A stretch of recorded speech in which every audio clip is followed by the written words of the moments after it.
हम सबका जो वीडियो देखकर चौंक जाएंगे। परम सौभाग्य पूज्य महाराज जी चौंक गए आचार्य चरण की कथा में परम पूज्य स्वामी जी महाराज ठाकुर जी हमारे बड़े भैया गुरु तुल्य आचार्य चरण परम पूज्य स्वामी जी श्री देवकी नंदन ठाकुर जी महाराज जी का चरण आज चरण दर्शन करने का हम सबको परम सौभाग्य प्राप्त हुआ।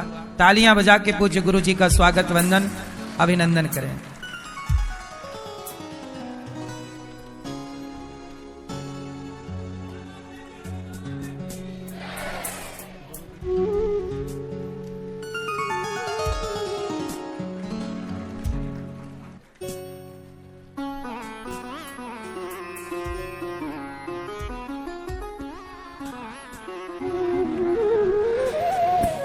हम सबका बड़ा सौभाग्य पूज्य गुरुजी जिनकी बचपन में ये दास अनिरुद्ध भी कथा सुना करता था, आज भी सुनता है। और ऐसे महापुरुष जिन्होंने लाखों नहीं करोड़ों लोगों को वृंदावन से जोड़ा है, ऐसे प्रियाकांत जी के लाडले परम पूज्य गुरुजी पधारे हैं। आप सब बैठ जाएं। और आज ये दास अनिरुद्ध अपने आप को कृतार्थ समझ रहा है कि ऐसे महापुरुष अनायास अचानक कृपा करके पधारे हैं अपने आप। स्वामी जी ने मुझे सूचना भी नहीं दी और अचानक दर्शन दे दिया आपने। ये अकारण करुणा है। ये क्या है? अकारण कृपा है। जैसे भगवान भक्तों पर अकारण कृपा कर देते हैं, ऐसे आज पूज्य गुरुदेव भगवान ने अकारण कृपा कर दी। अकारण करुणा वरुणालय भगवान को कहा जाता है। गुरुदेव भी ऐसे ही हमारे बड़े भैया हैं, गुरु जी हैं, सब कुछ आप ही हैं, ये समझ लीजिए। जब हम वृंदावन पढ़ने आए, उसके पहले जब हम गांव में गैया चराते थे, तब पूज्य गुरु जी की कथाएं टीवी पर आती थीं और हम गैया चरा के जब लौटते थे तो पूज्य गुरु जी की कथा टीवी पर सुना करते थे। तब से हम कथाएं सुन रहे हैं और इन्हीं के बताए रास्तों पर चल रहे हैं। ऐसे महापुरुषों ने कथाओं में ही कहा है, सेवा करो, बड़े बुजुर्गों की सेवा करो। आयुर्विद्या यशो बलम, आयु विद्या यश बल बढ़ता है कब? जब नित्य हम वृद्धों की सेवा करते, नित्यम वृद्धोपसेविना। तो ऐसे आचार्य चरणों के आज्ञा का पालन ये दास अनिरुद्ध ने किया और ऐसे महापुरुषों के आशीर्वाद से ही गौरी गोपाल भगवान की सेवा करने का अवसर प्राप्त हुआ। मेरा परम सौभाग्य पूज्य गुरु जी आपके श्री चरणों में दास का बारंबार प्रणाम नमन स्वीकार कीजिए। मैं आपका दास हूं, सदा आपके लिए हृदय में यही भाव रहता है कि देखिए, आप सब जानते होंगे पूज्य क्यों और कैसे आए देवकी नंदन ठाकुर जी को कौन नहीं जानता। देवकी नंदन ठाकुर जब लोग उनको देखकर वृंदावन अचानक से बहुत ज्यादा के बारे में नहीं जानते थे भली भांति, तब आपने भारत के नहीं दुनिया के कोने कोने में जाकर वृंदावन की महिमा सुनाई और इनके कहने से करोड़ों लोग ब्रज मंडल में आकर ब्रज रज में लौट कर अपने जीवन को कृतार्थ किया है। कितने लोगों ने जो शराब पी रहे थे, मांस खा रहे थे, गलत रास्ते पर थे, इनकी वाणी सुनकर, कथा सुनकर कितनों को इन्होंने रास्ता दिखाया है। बताइए, ये परोपकार है कि नहीं? लोग कहते हैं संत लोग क्या करते हैं, साधु लोग क्या करते हैं। अरे, जिन लोगों को डॉक्टर नहीं सुधार पाते, जिनकी शराब डॉक्टर नहीं छुड़ा पाते, वो कथाओं के बल पर रास्ता, गलत रास्ता छोड़कर और सही रास्ते पर चलने लग जाते हैं। ये कथाओं की, ये आचार्यों की, ये कथा सुनाने वाले कथा सुना सुना के कितने लोगों को, भटकी हुई समाज को सही दिशा दे देते हैं। ये उपकार है कि नहीं? अब बताइए, ऐसे महापुरुषों का समाज पर उपकार है कि नहीं? है ना? इसलिए संतों को अपमानित कर देना, गालियां दे देना बड़ा आसान है, पर संत लोग कितने लोगों को सही मार्ग पर ले आए। कितना परोपकार का कार्य करते हैं। अभी पूज्य गुरु जी ने जो पंजाब में और ऊपर जो बाढ़ आई थी, उन बाढ़ प्रभावित लोगों तक आपने खूब राशन पहुंचाकर उनका खूब सहयोग किया, सब तरह से धन धान्य देकर भी, आर्थिक रूप से भोजन खाद्य पदार्थ देकर। अब देखो संत लोग भी अपना सारा तन मन धन से समाज में लगे ही रहते हैं। ऐसे महापुरुषों के चरणों में दास का बारंबार नमन। आज तो मैं क्या कहूं, भगवान की कृपा नहीं विशेष कृपा हो गई कि अनायास हमें भी पता नहीं था, आपको भी पता नहीं, आपको भी लगा था कि ऐसे महापुरुषों का दर्शन हो जाएगा। देखिए अचानक न जाने कौन से गुण पर दयानिधि रीझ जाते हैं। शायद ऐसा तो संसार में कोई ऐसा व्यक्ति नहीं होगा जो देवकीनंदन पूज्य गुरु जी की वाणी हम सुन के आशीर्वाद ले लें लास्ट में और अपने आप को कृतार्थ कर लें आपकी वाणी से। जो महाराज जी के भेष में अचानक देखो संत बड़े परमार्थी, भेष धरें अवधूत, पर राम नाम का गोला फेंकें तो भाग जाएं यमदूत। आग लगी आकाश में बरस रहे अंगार, और संत न होते जगत में तो जल जाता संसार। भगवान की कथा सुना सुना कर दास अनिरुद्ध को भी आपने कथा सुनाई, और हमने भी खूब आपकी वाणी का आनंद लिया। जब हम वृंदावन में पढ़ते थे तब पूज्य गुरु जी की कथा पोगला आश्रम में, फुगला आश्रम में हुई थी, तब ये दास गुरु जी की कथा में जाया करता था। और जैसे आप सुनने के लिए बैठे हैं, ऐसे ये दास भी पूज्य गुरु जी की कथा सुना करता था। और सुन करके हमने बहुत प्रेम प्राप्त किया, ज्ञान प्राप्त किया, भक्ति प्राप्त की, बहुत कुछ सीखा है आपसे। आप हमारे आदर्श हैं, केवल मेरे नहीं, हम भारतीयों के आदर्श हैं आप। आजकल कुछ लोग कहते हैं ना, बॉलीवुड के लोगों को, सितारों ने डाली वोट, सितारों ने किया ये। बॉलीवुड के लोगों को क्या बोलते रहते हैं मीडिया वाले कुछ लोग? सितारे। मुझे लगता है जो गुटखा बेचें, जो शराब का प्रचार करें, वो सितारे नहीं हैं। समाज के ये सितारे हैं जो समाज को सही रास्ता दिखा रहे हैं। इनका पूरा जीवन सही रास्ता दिखाते दिखाते आज तक की यात्रा केवल सही रास्ता दिखाने में खर्च हुई। जिंदगी, बचा हुआ जीवन सही रास्ता दिखाने में ही आपका समर्पित हो रहा। पूज्य गुरु जी की वाणी। श्रीराधे। कृष्णाय वासुदेवाय हरे परमात्मने प्रणतक्लेशनाशाय गोविंदाय नमो नमः। धन्यम वृंदावनम तेन भक्ति नृत्यति यत्र च। ये पावन धरा, जिस धरा पर प्रिया प्रीतम नित्य रमण आज भी करते हैं, किया करते थे नहीं, आज भी कर रहे हैं। इस पावन धरा पर आप लोगों का आना ये आपकी मर्जी नहीं है। जैसे आपके घर में आपकी मर्जी के बगैर कोई नहीं आ सकता, वैसे ही प्रिया प्रीतम के निज निकुंज में उनकी मर्जी के बगैर कोई नहीं आ सकता। ये वृंदावन की लता पताएं जहां नित्य प्रिया प्रीतम विहार करते हैं, हमको लगता है कि प्रिया प्रीतम की उन लता पताओं का एक पुष्प श्री अनुद्धाचार्य जी है, जो बाहर मध्य प्रदेश से चलकर सिधाम वृंदावन पहुंचे और वृंदावन पहुंचकर प्रिया प्रीतम की भक्ति की, भागवत स्वाध्याय किया, और फिर उसके बाद कथाओं का रसपान, रसास्वादन आप सबको करा रहे हैं।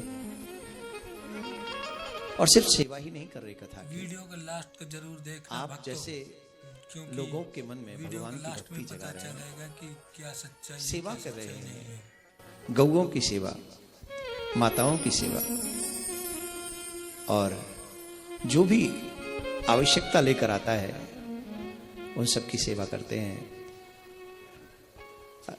एक बात तो माननी पड़ेगी, परमात्मा सेवा से ही प्रसन्न होते हैं। ये करके दिखाया है। अनिरुद्धाचार्य चले। अब इन्होंने ऐसी ऐसी लंबी लंबी बातें हमारे लिए कह दी हैं। अब हमको टेंशन हो रही है कि हम कुछ ऐसा ना कह दें जो इनकी बात झूठी हो जाए, क्योंकि हम ठहरे ब्रजवासी, हम अपनी आदतों से कभी भी अलग नहीं आते, वो बात अलग है। परंतु कहने के लिए हम पे बहुत कुछ है। ये ब्रज की धरा, ब्रजवासी, ब्रज का कण कण, प्रिया प्रीतम की लीलाएं, सब कुछ है। परंतु अभी हाल फिलहाल में हम सिर्फ दो बातें आपसे कहेंगे। अभी हम सीधे कलकत्ता से, रात भर कलकत्ता से चल के आए, दिल्ली में एक प्रोग्राम अटेंड किया। रास्ते में हम जब हाईवे पे थे, जमुना एक्सप्रेसवे पे, यहां से आधा पौना घंटा दूर, तो अचानक से हमें याद आया कि हमें एक प्रॉमिस पूरा करना है। ये 2 बार प्रिया कांजू मंदिर आए, दर्शन किया, हमसे कहा कि एनी हाउ आपको आना है, आप जो कहो सो। हमने कहा 1 तारीख तक हम कलकत्ता हैं और कल से फिर हम बाहर चले जाएंगे। हमने कहा अगर हम नहीं गए तो ये समझेंगे कि महाराज झूठा है। भजन के आगे माइक और पब्लिक हो ना तो कुछ भी हो सकता है फिर। तो हमने कहा ये झूठा समझेंगे हमको। तो रास्ते में हमें अचानक से याद आया और हमने कहा कि इनके लोग को किसी को कॉल करो और हम जाते, आश्रम बाद में जाएंगे, पहले वहां दर्शन करके अपनी हाजिरी लगा के अपना प्रॉमिस पूरा करके। अभी हमारे घर वालों को पता भी नहीं कि हम वृंदावन में आ गए, हमारी देवी जी को नहीं पता कि हम आ गए, वो सोच रही हैं अभी रास्ते में ही होंगे। तो अपना प्रॉमिस पूरा करने के लिए, क्योंकि आप श्री 2 बार प्रिया कांजू पधारे और अब तक बहुत ऐसे ही था, कभी आप व्यस्त, आप भी कम व्यस्त नहीं, हम भी, ठाकुर जी ने सेवा दे रखी है, बाहर रहते हैं। पर आपसे 2 चीजें हम जनता जनार्दन से कहेंगे, प्लीज इसे आप और महाराज श्री भी इसे आगे शेयर कर दें। पहली बात, जितना धर्म को तुम जानते हो उतना नेक्स्ट जनरेशन को दे दो। अदरवाइज तुम्हारे घर के मंदिरों में कोई दीपक जलाने वाला नहीं रहेगा। लोग तो रहेंगे, दीपक नहीं जलेगा। क्योंकि जैसा माहौल बनाया जा रहा है, हमारे बच्चों को धर्म के विरुद्ध किया जा रहा है, उन्हें गलत दिशाएं दिखाई जा रही हैं। आप कल्पना करिए 10 बरस का बच्चा दुष्कर्म कर सकता है, वो भी जबरदस्ती, 6 वर्ष की बच्ची से। अभी दिल्ली भजनपुरा में ये कांड हुआ। 10 बरस का बच्चा, 13 बरस का बच्चा, 16 बरस का बच्चा एक बच्ची को उठा के ले जाते हैं और जब दुष्कर्म करते हैं। ये किसकी कमी है? ये बच्चों की कमी नहीं। आप सबको ये नेट पे, सोशल मीडिया पे डालना चाहिए कि भारत सरकार ऐसा कानून लाए जिससे सोशल मीडिया पे भी सब कुछ न डाला जा सके, उस पे भी वही डाला जा सके जो अच्छा हो, उचित हो, जिससे हमारे बच्चों की मेंटलिटी विकृत ना हो। अभी हमारी बच्चों की मेंटलिटी देख रहे हैं आप, मोबाइल के कारण है, वो फिल्मों के कारण है। अच्छा बताओ, हमारे बच्चे सुरक्षित होने चाहिए कि नहीं? आप बोलो। जिस तरीके से आप बोल रहे हो उस तरीके से तो आप ही सुरक्षित नहीं लग रहे। ठंड लग रही है, झाड़ों पर रहो। दादा आचार्य महाराज जी लोगों को ऐसे समझाते हैं, लोगों को सिर्फ एक ही बार में समझ। अच्छा बताओ, आने वाली पीढ़ी सुरक्षित होनी चाहिए नहीं पड़ती, तो उसके लिए हम लोगों को काम करना पड़ेगा सबको। कम से कम हम एक पोस्ट, एक वीडियो ऐसा डालें कि भारत सरकार इंटरनेट को फ्री न छोड़े, सोशल मीडिया को फ्री न छोड़े। जो अनुचित है वो न डाला जाए, जिससे हमारे बच्चों की मेंटल डिस्टरबेंस बढ़ जाए। ऐसी कोई चीज सोशल मीडिया पे नहीं डलनी चाहिए। अगर बॉलीवुड में सेंसर बोर्ड हो सकता है तो इंटरनेट पे भी सेंसर बोर्ड होना चाहिए। कितने लोग हैं जो हम भगवान को अपशब्द बोलते हैं, उन्हें रोकने वाला कोई नहीं। साधु संतों को उल्टा सीधा बोलते हैं, उन्हें कोई बोलने वाला नहीं, रोकने वाला नहीं। होना चाहिए, रुकना चाहिए। एक तो ये निवेदन, आप सबको एक एक पोस्ट, एक एक वीडियो डालना चाहिए। महाराज जी भी मेरी बात का समर्थन करेंगे, कर ही लेंगे, करना ही पड़ेगा। हम तो आपके दास हैं। इनको करना ही पड़ेगा अगर वृंदावन में रहना है तो। हम तो आपके दास हैं भगवान। नहीं तो हम किशोरी जी से शिकायत करेंगे और क्या करेंगे। नहीं, ये बहुत प्रिय हैं जो इनको हम कहते हैं। बहुत विलंब से हम एक दूसरे के संपर्क में आए हैं, बहुत विलंब से। ये आपको रहते हुए बहुत समय हो गया, लेकिन व्यस्तता के कारण कह लो या कुछ और कारण कह लो, बहुत दिन हुए। लेकिन अब जब से संपर्क में हैं, वो आज्ञा का पालन करते हैं और हम भी अनुचित तो कुछ नहीं कहते। हाँ, आप लोगों को सौभाग्य है, अब हमारी पूजा करो तुम। आप सबसे निवेदन, एक तो ये डालें, दूसरा अपने बच्चों को संस्कारी बनाओ। कृष्ण भूमि मंदिर बनना चाहिए कि नहीं? जोर से बोलो। पूरा ब्रजधाम या हमारे ब्रज के तीर्थ या भारत के तीर्थ शराब और मांस से मुक्त होने चाहिए कि नहीं होने चाहिए? जोर से बोलो, होने चाहिए कि नहीं होने चाहिए? सनातन बोर्ड का निर्माण होना चाहिए कि नहीं होना चाहिए? आने वाली पीढ़ी सुरक्षित होनी चाहिए कि नहीं? तो हम मिलके चलेंगे तो एवरीथिंग इज पॉसिबल।